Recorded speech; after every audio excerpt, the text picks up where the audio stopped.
A week filled with absolute lunacy from the left has culminated with the most ridiculous overreaction yet. Trump and Tucker Carlson talking about the power of the military-industrial complex and the D.C. warmongers who keep it flush with cash. Trump's comment being so dramatized today was a comment that most Americans actually love.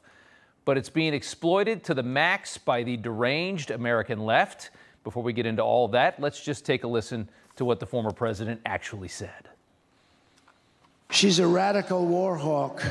Let's put her with a rifle standing there with 9 barrels shooting at her, okay? Let's see how she feels about it. You know, when the guns are trained on her face. You know, they're all war hawks when they're sitting in Washington in a nice building saying, oh, gee, let's send 10,000 troops right into the mouth of the enemy. Talking about Liz Cheney, of course. You know that by now. That was the comment. Maybe people constantly searching for wars to send your children into should try fighting in one themselves. That was the comment. Democrats and their media, though, immediately went berserk. Liz Cheney herself tweeting out, "This is how dictators destroy free nations. They threaten those who speak against them with death." Just an unserious person, willing to lie through her teeth to claw back into some kind of power, even through the Democrat Party, after decimating her political career by joining Nancy Pelosi's Soviet-style one-sided J6 committee. An array of headlines out there to support Cheney's nonsense. The Washington Post claims Trump wants guns trained on Liz Cheney's face. Politico's headline suggesting 9 barrels shooting at Cheney. Trump reverts to violent rhetoric. Yes, this is the media when you're 4 days from an election. Here was Kamala this afternoon, and she was even worse. Another humiliating attempt by Kamala Harris. He has increased his violent rhetoric, Donald Trump has, about political opponents, and in great detail, suggested rifles should be trained on former Representative Liz Cheney. This must be disqualifying. Kamala built up the nerve to speak for 45 seconds again today. How special. What should be disqualifying, Ms. Kamala, is a candidate thinking that American adults are actually dumb enough to fall for this level of politics. That's what should be disqualifying. Here was MSNBC this morning. This is absolutely beyond the pale. It's a direct threat, not 9 barrels pointed at her, 9 barrels shooting at her. Can you smell the desperation through your TV screen? This is as bad as it gets. And here's how CNN sounded last night. He's saying quite explicitly and unambiguously that Liz Cheney should be shot, should be executed by firing squad. 4 days out from Election Day, and former President Donald Trump is escalating his violent rhetoric, suggesting one of his most prominent critics, the former Congresswoman Liz Cheney, should be fired upon. Completely inappropriate, dangerous, and unbecoming of a leader. He says 9 barrels shooting at her. That obviously evokes images of a firing squad. It evokes images of an execution.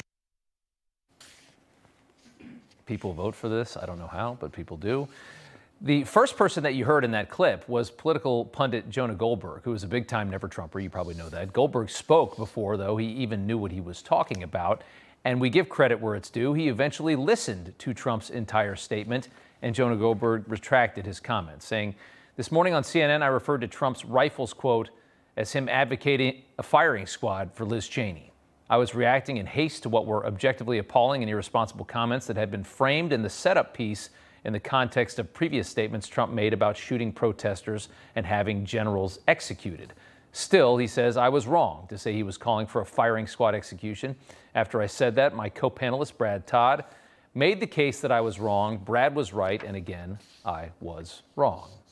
Kamala surrogate Joe Walsh, famous from Twitter, even admitting Trump did not call for Liz Cheney to be executed. "This is what's so wrong with our politics today. Look, you know how I feel about Trump, and I've been out there every day for 2 to 3 months campaigning my ass off to help get Kamala Harris elected. But this short clip is so deceptive." These are the people that are trying to get Kamala Harris elected. that aren't able to be as fake as she can be in order to get that job done. Points to them. This afternoon, Trump met with Arab leaders in Dearborn, Michigan, which was a whole other very interesting moment.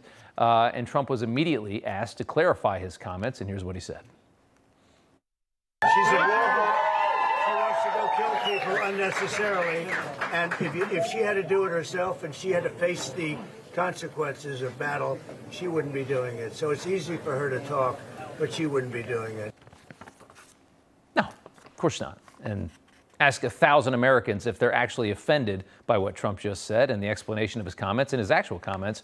You will not find a soul. But to prove just how insane they are as we get closer and closer to Election Day, Arizona's Attorney General, Chris Mays, is now investigating that comment as a death threat. So we are fully in the nut house now. Now we're going to see if she's able to file charges. As we know, when Trump is the target, it's actually quite easy to weaponize the justice system. We've been going through that for about a year now. Today's manufactured psychosis, though, is just the latest attempt to smear Trump right before this election. It's been quite a week already, starting with Tony Hinchcliffe's joke at Madison Square Garden, liberals pretending to be offended by a hugely popular roast comedian who's done this same shtick for years and has never had any controversy at all. And then Trump was a misogynist for saying that he's going to protect women in this country from the 30,000 convicted migrant killers and rapists who have been invited into this country, that he will protect women from them whether they like it or not. And he was labeled as a misogynist for that. And we also have some new outrage today over J.D. Vance's comments on Joe Rogan's podcast this week. Vance claiming that Trump will win the normal gay guy vote. I wouldn't be surprised if me and Trump won just the normal gay guy vote, because again, they just wanted to be left the hell alone, and now you have all this crazy stuff on top of it that they're like, well, no, we didn't want to give pharmaceutical products to 9-year-olds. The normal gay guy vote. Now, it's not really hard to figure out what he's talking about, but gay CNN sure has some issues with that comment. To know what the different, where the line is between a normal gay person and a not normal gay person. I mean, the question is, I'm assuming I can guess what it is, like, you know, anything related to drag, I guess, in you know, that drag, you know, wearing as much makeup as Donald Trump wears, that would be considered not normal. It's fine for Donald Trump, but on a gay guy, that wouldn't be considered normal. No.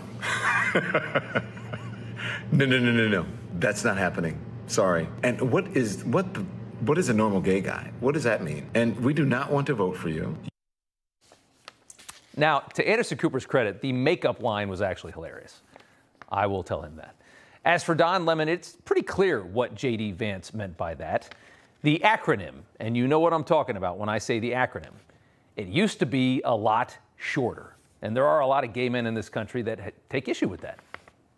It's true, whether they like it or not. And that flag used to be a lot simpler, and there's a lot of gay men in this country that don't like that either. So that's what he was saying, and everybody kind of figured that out. 4 days out, and there is no shortage of manufactured outrage as Americans anxiously wait for Tuesday and dread what could be coming on Wednesday, regardless of the outcome in a very divided country. You know, everybody's reporting the same stories, the same spin. You turn the channel, it's always the same. But not us. We're different. We report the real news. No spin, just the facts. Turn to us, and you won't turn back. Tune in to Rob Schmitt Tonight on Newsmax.